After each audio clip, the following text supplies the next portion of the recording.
Дэрил көп ақша табатын бала. Кира, тұратын уақыт келді. Анамның дауысы шықты. Егер анам мені оятпаса, мен ұйықтай беретін едім. Менің ойымша, кейде адамдар түстерін аяғына дейін көру үшін ұзақ ұйықтағысы келеді.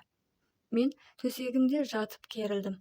Анам перделерді ашып, бөлмеме таңғы сәуле кірді. Анам бөлмемдегі шашылып жатқан заттарды ренжи шолып өтті. Оның көзі менің арманымның ыдыстарына түсті.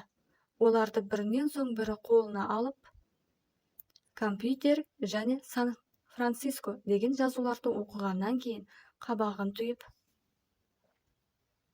бұл қандай сандырақ идея деп сұрады. Менің бетім ду ете түсті. Сіз білесіз бе, мен алмасу бағдарламасы бойынша ақш-қа барғым келеді. Сонымен қатар, мен компьютер мен үй тапсырмасын жақсы орындай алар едім деп ойлаймын. Бұның бәрін алу үшін мен ақша жинауым керек. Анам маған аң-таң болып қарады.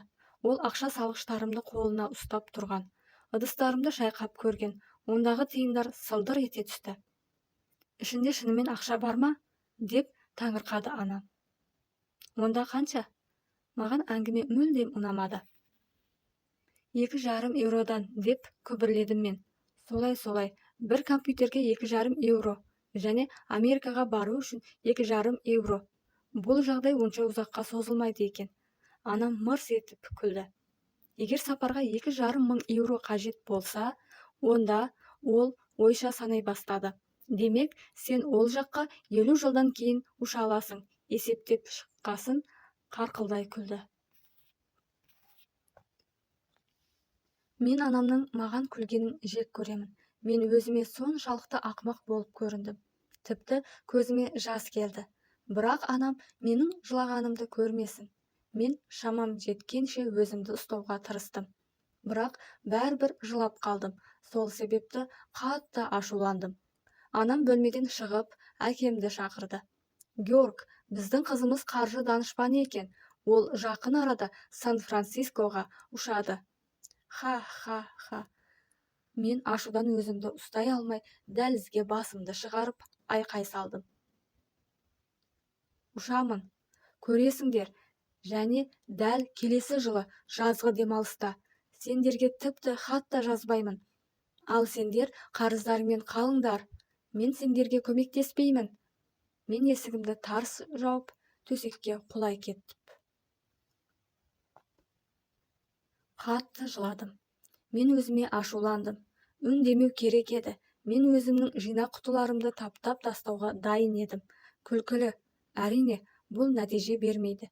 Мен мектептен келген соң, алдымен Маниге бұл идеяның ақымақтық екенін айтқым келді. Америкаға әже болған кезде барады екем. Керемет. Мектепте де күн жақсы болған жоқ. Ештемеге зейін қоя алмадым. Сол күні бақылау болмағаны жақсы болды. Ештеңені дұрыс жасай алмас едім. Мен тіпті Моникамен де сөйлескем жоқ. Бірақ біз доспыз. Бір партада отырамыз. Мен бір нүктеге қадалып, сабақтың аяқталуын күте алмай әзер отырдым. Ақырында Моника менің үнсіздігіме шыдай алмады және маған бірдеме жазып жіберді. Мен оны оқымай-ақ джинсымның қалтасына сала салдым. Үзілісте мен тез басып аулаға шықтым. Мен оңаша қалғым келді. Бірақ Моника артымнан жүгіріп қуып жетті. Ол ренжіген сияқты. Саған не болды? Сен ауырып қалдың ба? Әлде бірдеңе жоғалтып алдың ба? Әлде ата-анаңда проблема бар ма? Уайымдама, бәрі шешіледі. Әлде Манидің қожайыны табылды ма? Мұнда ештеңе жоқ, деп мен Мониканың сөзін бөлдім. Әйтпесе, ол тоқтаусыз сұрақ қоя берер еді. Ол әдетте көп сөйлейді. Тым көп, және ол құпияны қалай сақтау керегін білмейді. Сондықтан біздің басшымыз Джейсон әрқашан Моникаға бірдеңе айтқан адам, оны газетке дәл осылай басып шығара алар еді, дейді. Бірақ Моника сұрай берді. Барша мылжыңдар сияқты. Ол да бәрін білуге құмар еді. Оның мені оңаша қалдырмайтынын түсіндім, және Маниге қауіп төнбес үшін оған не айтуға болатынын ойлана бастадым. Соңында мен оған менің арманымның сақтауыштары туралы және анам мені қалай мазақ еткені туралы айтуды жөн көрдім. Әңгімемді былай аяқтадым. Енді маған көп ақша керек және тезірек. Моника маған түсініксіздеу қарады. Ал онда атаң мен әжеңнен сұра, олар саған міндетті түрде береді. Мен осылай істер едім. Моника, менің атам мен әжемнің өзіне әрең жетеді, деп жауап бердім мен. Мониканың ата-анасы бай. Ал менің отбасым туралы бұлай айту мүмкін емес. Содан кейін апайларың мен нағашыларыңа хабарлас, деді ол. Сен менің жүйкеме тимеші, дедім мен. Біздің отбасымыз бай емес, менің ақша алар еш мүмкіндігім жоқ. Мен сенің ақша сұрайтын ешкімің жоғын түсінем, бірақ мен бір нәрсені байқадым. Сен оңай жеңіле салғалы тұрсың, ештеңе істеуге тырыспайсың. Жалпы сен әрқашан ең әуелі ойыңның іске аспайтыны туралы ойлайсың. Сондықтан да ештеме іске аспайды. Мани де маған осыған ұқсас нәрсе айтқан. Бәлкім, мұнда шындықтың ұшы бар шығар. Иә, Моникаға көп нәрсеге байланысты кінә тағуға болар, бірақ ол ешқашан қиындықтан бас тартқан емес. Ол ерекше талантты оқушы емес еді. Бірақ ол бақылау жұмыстарын әрқашан дұрыс жасай алатын. Әйтсе де, ол шынымен де ең ақылды қыз емес еді. Үзіліс аяқталды. Біз сыныпқа қайта оралдық. Мен өзімше дұшпандық пиғылда болмауым керек деп шештім. Ақыры сабақта бітті. Мен үйге жүгіріп келіп, түскі асты да, асығыс іштім де, Маниді жетектеп орманға тарттым. Мен жасырын күркемізге жеткенше әрең шыдадым. Содан кейін мен ал көп сөйлейін. Сенің идеяларың мені тек ыңғайсыз жайтқа ұрындырады. Анам жинақ құтыларымды тауып алып әбден күлді. Ол Америкаға баратын ақша жинау үшін маған 50 жыл қажет деп есептеді. Ол кезде мен кемпір боламын ғой. Мани басын төмен салып үнсіз тыңдады. Ол мұңды болып көрінді. Ақыры ол жайлап сұрады. Сен шынымен Америкаға барғың келе ме? Саған компьютер керек пе? Әрине, дедім мен нықтап. Мен өзіме өзім таңдана отырып, визуализация арқылы жинақтауыш ыдыстар, жартылай дайын арман альбомын елестетіп, қазір оларды шындап қалайтынымды түсіндім. Жарайды, деп Мани маған мұқият қарады. Бұл ең бастысы. Бұл сен оны қалай алуға болатынын білесің бе? Жоқ па? Ол туралы емес, мұны шын ниетіңмен қалағаның әлде қайда маңызды. Әйтпесе, сен алғашқы қиындыққа ұшырағанда-ақ бас тартасың. Иә, солай. Анам екеуміздің арамыздағы жайт маған тек табандылықты дарытты. Мен өз ойымды іске асырғым келді. Мен бұл оңай болады деп ешқашан айтқан емеспін, деп жалғастырды Мани. Әрине, бірақ анамнан мен мұны күткен жоқпын, деп жыламсырадым. Біздің жанымызға бататын нәрсенің бәрі өзіміз күтпеген тұстан келеді, деп түсіндірді төбетім. Ал енді біз сен кемпір болмай тұрғанда керек ақшаны қалай жинайтынымызды ойластырайық. Бұл бос әуре, дедім мен. Бұл туралы Моникамен сөйлескем. Менің ақша сұрай алатын бай туыстарым жоқ. Мен мүлдем шарасызбын. Мани ашуланып табанымен жерді тырмалады. Істеуге болмайтын нәрсені ойлама. Сен ақша табу үшін әрекет жасай аласың. Өзіме қатты ашуландым. Қай істің болмасын, әуелі жағымсыз жағын ойлауды ұмыту керек демеп пе едім. Бірақ мен 12 жасар қыз қалай ақша таба аламын? Алайда менде бір идея болды. Мен мысалы үй маңындағы көкал шөбін қырқып күтіп отырсам қайтеді. Бұл үшін мен бірнеше еуро алам ғой. Мани онша қуана қойғаны жоқ. Бірақ сен де осы үйде тұрасың және бақты да пайдаланасың. Сенің де көмектесіп тұруың керек екені айтпаса да түсінікті. Бұл үшін ата-анаңнан ақша талап ете алмайсың. Айтпақшы, сенің ата-анаң сен үшін көп нәрсе жасайды, бірақ ол үшін ақы талап етпейді ғой. Ал мен бұл жерде қалай ақша табамын? Мен сұрадым. Оңай ештеңе жоқ, деп жауап берді Мани. Кейінірек мен саған бір бала туралы қызықты оқиғаны айтамын. Оның аты Дэрил. 17 жасында ол миллионнан астам ақша таба алды. Бірақ ол мүлдем қарапайым ғана бала. Әуелі мен саған өте маңызды нәрсені айтқым келеді. Сен ақша табасың ба, жоқ па, ең алдымен сенде жақсы идеялар бар жоғына байланысты емес. Сенің қаншалықты жақсы екеніңде емес. Бұл сенің қаншалықты сенімді екеніңе байланысты. Мен өзіме қаншалықты сенімдімін. Мен Маниді мазақтай сөйледім. Оның ақша табу қабілетімен қандай байланысы бар? Мани маңғаздана түрегеп, осысымен әңгіменің өте маңызды мәселе жөнінде екенін танытып, сен өзіңді бір нәрсеге қабілеттімін деп санайсың ба? Ол сенің өзіңе деген сенімділігіңе байланысты. Сен өзіңге сенесің бе? Егер сен өзіңе сенбесең, онда сен ештеңе бастамайсың. Егер бастамасаң, ештеңе жасалмайды.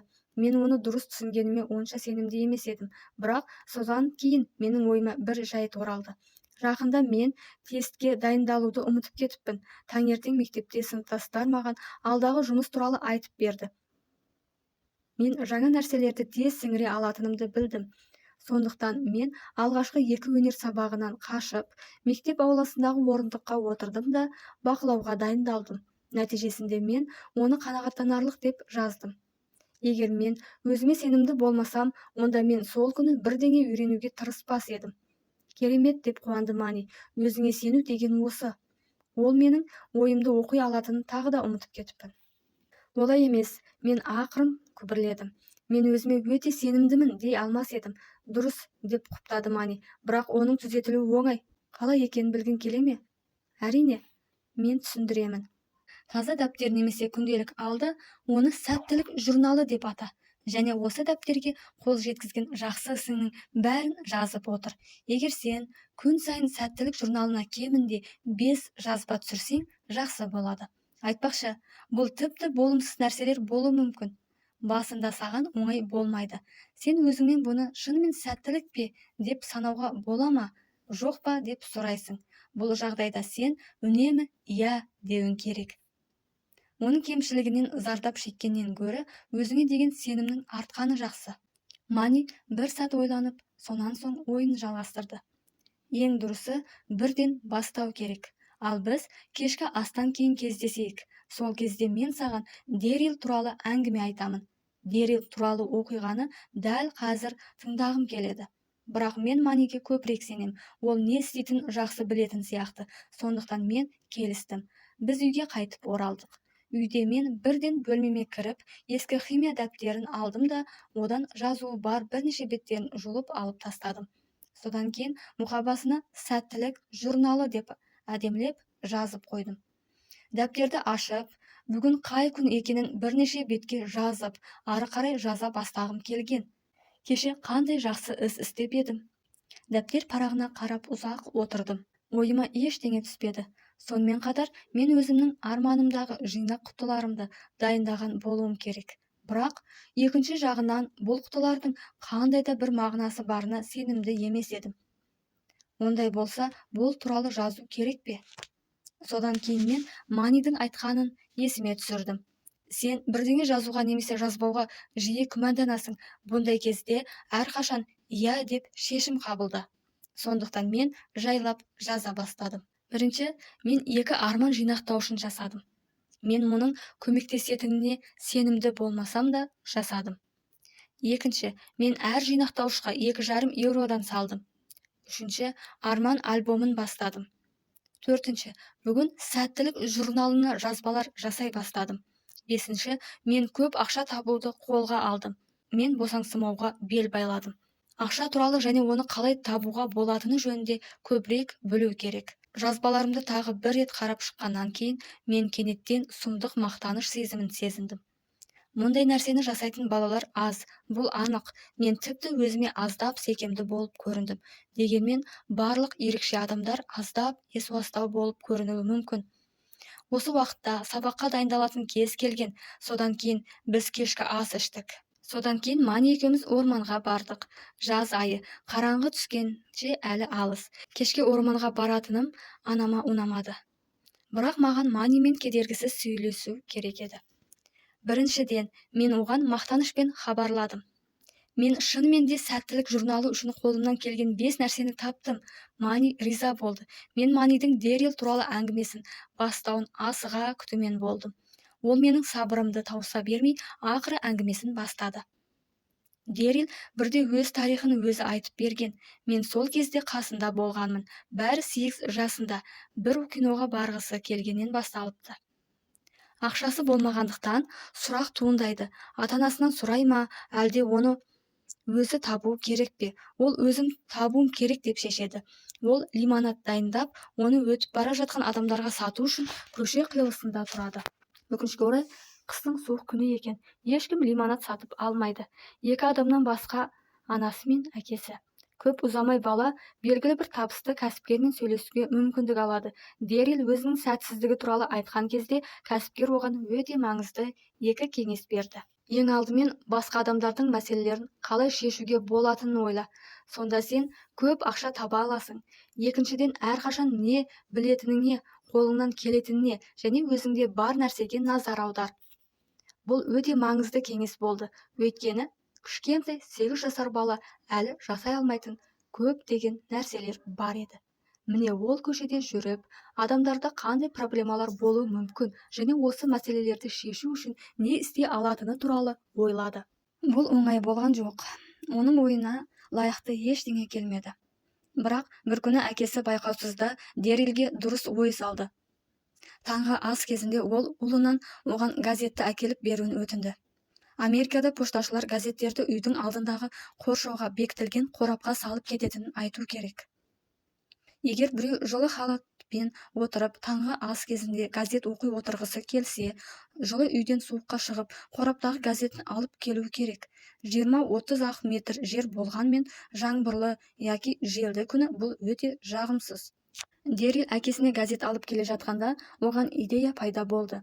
Сол күні ол көршілеріне айына $1 күн сайын таңертең жәшіктен газеттерді шығарып, есіктерінің астына қойып кете алатынын айтып, ұсыныс жасады. Көбісі келісті. Көп ұзамай Дэрил 70-тен астам клиентке ие болды. Бір ай өтіп, ол өзінің алғашқы табысын жинаған кезде төбесі көкке жеткендей еді. Ол бақытты сезінді, бірақ толық қанағаттанған жоқ. Ақша табудың басқа мүмкіндіктерін іздей бастады. Табыстың дәмін алып қалған балаға енді ұзақ ізденудің қажеті жоқ еді. Ол өз клиенттеріне қоқыс дорбаларын есіктерінің алдына қоюды ұсынды. Дэрил оларды күн сайын таңертең қоқыс жәшіктеріне апарып тастап, айына тағы $1 алатын болды. Ол үй жануарларына қамқорлық жасады. Бөлмедегі өсімдіктерді суарды. Егер иелері кетіп қалса, үйлерін қарады.